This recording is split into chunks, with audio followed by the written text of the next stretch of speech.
Apa makna nafsu amarah? Nafsu amarah ini adalah nafsu yang dia ni senantiasa terdedah dengan godaan nafsu maupun syaitan, dan dia melihat baik dan jahat tu sama ya.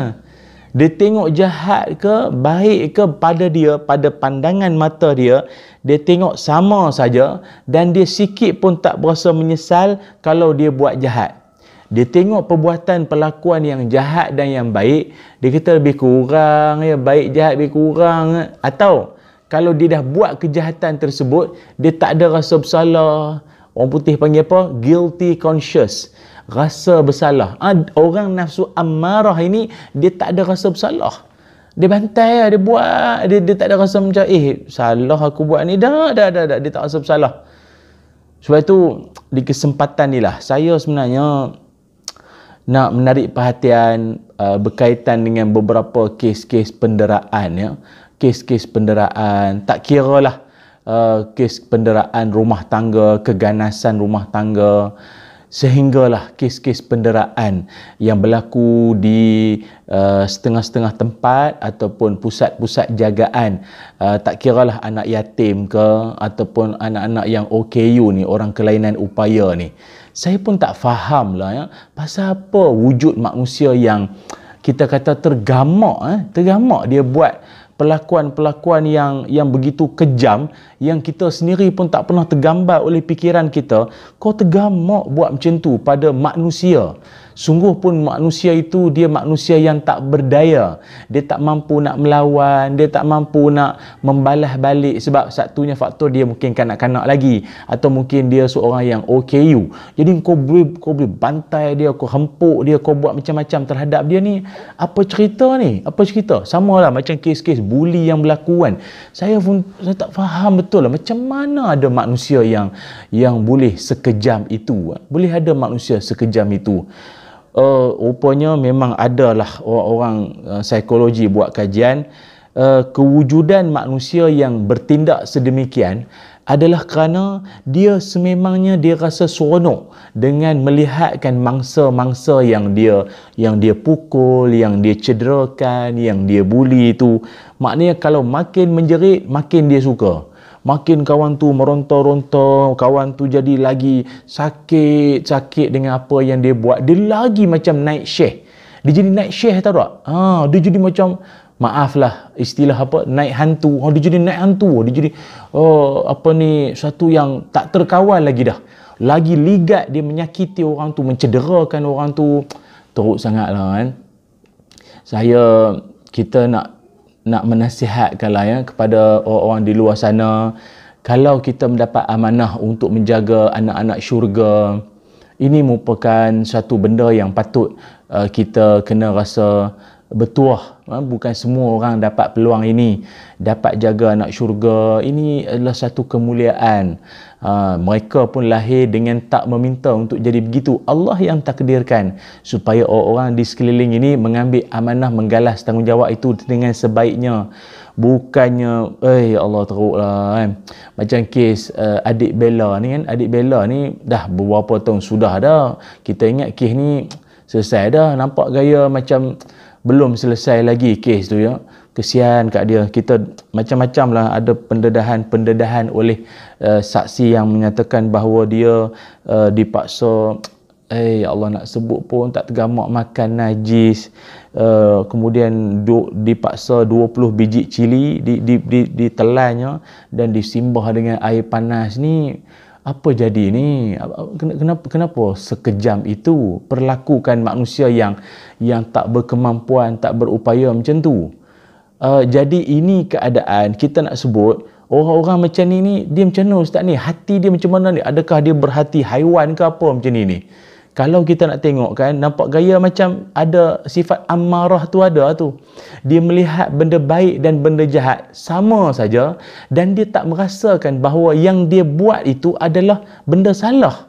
Dia tak rasa bersalah pun. Hatta kalau orang dakwa ke, orang cuba orang bangkitkan isu, dia anggap bahawa yang dia buat itu tak salah. Tak salah dia kata.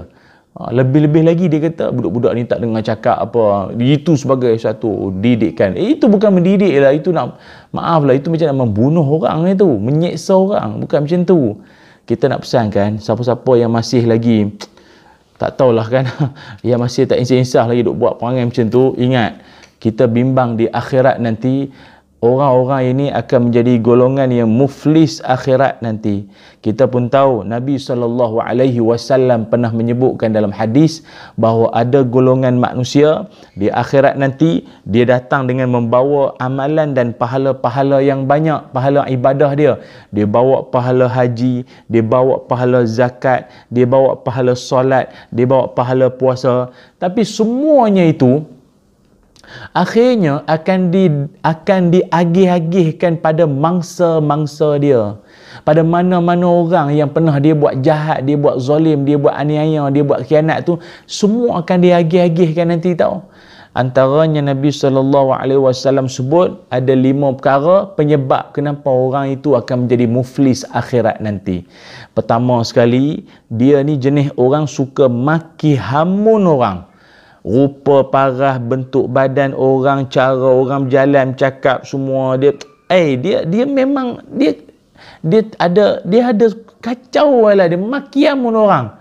Dia suka makiamun, menyamakan orang dengan binatang.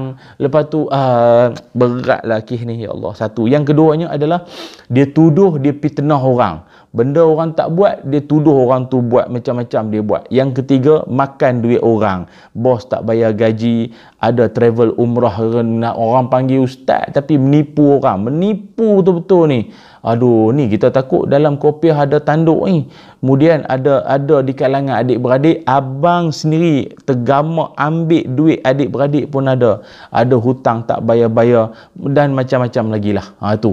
Yang keempat adalah orang yang menumpahkan darah orang.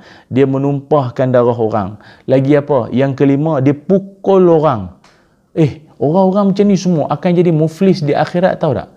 Muflis akhirat nanti, orang semua beratur nak masuk syurga. Yang orang macam ni beratur kerana apa? Ramai orang nak tuntut daripada dia. Orang nak tuntut atas kezaliman yang dia kena di dunia dulu, dia nak tuntut depan Allah Subhanahu Wa Taala nanti, jawab nanti di akhirat nanti. Sebab itu kita pesan, tolonglah berhentilah daripada perbuatan-perbuatan yang kejam ini semua terhadap orang lain. Ya, di dunia kau bolehlah, maksudnya kau rasa kau nak bela diri ke, minta orang tolong bela kan. Di akhirat nanti tengoklah, tak ingin siapa nak bela dia tu, malah dia akan diambil tindakan oleh Allah Subhanahu Wa Taala. Jangan sesekali, tolong dan tolonglah. Ni kita nak pesankan ya. Baik, kemudian apa lagi selain daripada nafsu ammarah? Ada juga lagi disebutkan sebagai nafsu lawamah. Nafsu lawamah. Nafsu lawamah ni apa? Dia senantiasa kesal dengan diri sendiri bila dia buat jahat. Kalau nak ikutkan, dia pun tak nak buat benda jahat itu. Tapi kadang-kadang dia terlajak, dia terlanjur, dia tak boleh tahan. Dia tak boleh tahan. Bila dia pergi buat, dia rasa menyesal. Aduh, kenapalah aku pergi buat tadi? Aduh, kenapalah aku ni terlanjur pergi buat? Dia ada rasa menyesal tu, ada. Tapi keteringinan tu tak boleh nak kekang lagi dah. Dia teringin. Tapi bila once dia dah buat, dia berasa macam alah, menyesal pula aku buat, tapi dia duk buat lagi. Ini namanya lawamah. Yang seterusnya, yang ketiga, dipanggil nafsu mulhamah. Apa makna nafsu mulhamah? Dia diberikan ilham dan dia mula dipimpin, tapi masih lagi di tengah-tengah. Dia masih lagi di tengah-tengah lah. Kita pernah dengar ayat apa? Fa'alhamaha fujuraha wa taqwaha. Manusia yang diilhamkan fujur ni benda-benda yang buruk, yang maksiat, wa taqwaha, taqwalah, kebaikan dibisikkan. Jadi dia ada kecenderungan juga, cenderung nak buat baik pun dia, cenderung nak buat benda hala kejahat pun dia masih lagi ada kecenderungan itu. Kemudian ada lagi tahap nafsu yang disebut nafsu mutmainnah. Saya ingat bila sebut mula saya nafsu mutmainnah ni, dia dah mula ada macam orang panggil apa? ada tenang sikit. Sebab orang yang ada nafsu mutmainnah ini, dia tak digugat oleh kesenangan, tak goyah dengan kesusahan, sama ada dipuji, dikeji, dihina, dicaci, dikecam, dia relax saja. Dia tenang, dia okey, dia cool saja. Memang bersesuaianlah dengan ayat Al-Quran yang mana Allah Subhanahu wa taala berfirman, ya ayyatuhan nafsul mutmainnah irji'i ila rabbiki radiyatan mardiyah. Ni orang yang bila dia meninggal dunia nanti, Allah akan menyeru dengan menyeru mereka ini semua, menyeru dengan seruan yang manja, dengan seruan yang begitu lembut, manja. Allah Ta'ala panggil, wahai jiwa-jiwa yang tenang, pulanglah kembali ke hadrat Tuhanmu dalam keadaan Tuhanmu redha kepadamu dan kau pun redha kepada Tuhan, pada Allah Subhanahu Wa Ta'ala. Itu nafsu mutmainnah. Kemudian ada lagi nafsu dipanggil nafsu radiyah. Apa makna nafsu radiyah? Dia boleh redha dengan apa yang ditentukan oleh Allah. Tapi tahap yang paling kita sendiri pun tak tergambar adalah dia mampu terhibur dengan ujian-ujian daripada Allah. Malah dia merasakan ujianlah, musibah ini hadiah daripada Allah untuk dia. Dia anggap musibah ke ujian ini semua adalah hadiah daripada Allah untuk dia. Untuk dia. Dia rasa ini hadiah daripada Allah. Yang ujian, yang musibah, benda-benda yang perit berlaku dalam hidup ni, oh dahsyat. Oh, ini memang ini memang memang hebat orang macam ni ya. Dia anggap kalau dah lama tak ada musibah berlaku kan, silap akhir bulan dia boleh rasa macam bimbang. Aku dah lama Tuhan tak uji. Allah Ta'ala masih ingat aku tak lagi ya.